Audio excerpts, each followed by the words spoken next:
બોરવેલમાં પડેલી 1.5 વર્ષની બાળકીનું મૃત્યુ નિપજેલું છે. અંતે જિંદગી હારેલી હતી અને મૃત્યુ જીતેલું હતું. અંતે જિંદગી હારી જતા આરોહીનું મૃત્યુ થયું છે. અમરેલીના સુરકપરા ગામની સીમમાં બોરમાં બાળકી પડી જવાની ઘટના સામે આવેલી છે.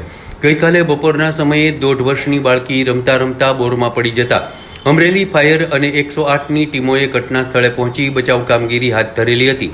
બોરમાં ઉતારેલા કેમેરામાં બાળકીના માથા પર માટી પડી હોવાનું દેખાઈ રહેલું હતું. ફાયર વિભાગે રોબોટની મદદથી પણ બાળકીના માથાની પકડ કરી રેસ્ક્યુ કરવાનો પ્રયત્ન કરેલો હતો. જોકે આ પ્રયત્ન પણ નિષ્ફળ રહેલો હતો. ત્યારે 17 કલાક બાદ આરોહીને બોરમાંથી કાઢવામાં આવેલી છે. જોકે તેનો જીવ બચાવી શકાયેલો નથી. બોરમાં પડેલી આરોહી નામની બાળકી આખરે જીવન સાથેની લડાઈ હારી ગઈ છે.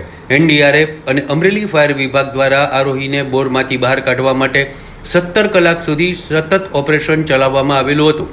ત્યારે આરોહીને બોરમાંથી બહાર તો કાઢવામાં આવી છે, પણ માત્ર આરોહીના મૃતદેહને જ બોરમાંથી બહાર કાઢવામાં આવ્યો છે.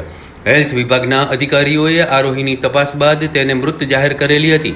સ્થાનિક તંત્ર, અમરેલી ફાયર વિભાગ અને એનડીઆરએફની ટીમોએ બાળકીને બચાવવા માટે ખૂબ મહેનત કરેલી હતી, પરંતુ તેનો જીવ બચાવી શકવામાં આવેલો નહોતો.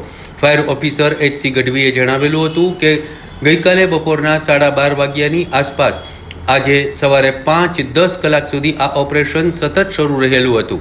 આ રેસ્ક્યુ ઓપરેશનમાં ફાયર વિભાગ, એનડીઆરએફ, પોલીસ તંત્ર, વહીવટી તંત્રએ સંયુક્ત ઓપરેશન હાથ ધરી બાળકીને વહેલી સવારે બહાર કાઢેલી હતી. તેને સિવિલ હોસ્પિટલ અમરેલી ખાતે સારવાર માટે લાવવામાં આવેલી હતી, પરંતુ અહીં તબીબે તેને મૃત જાહેર કરેલી હતી.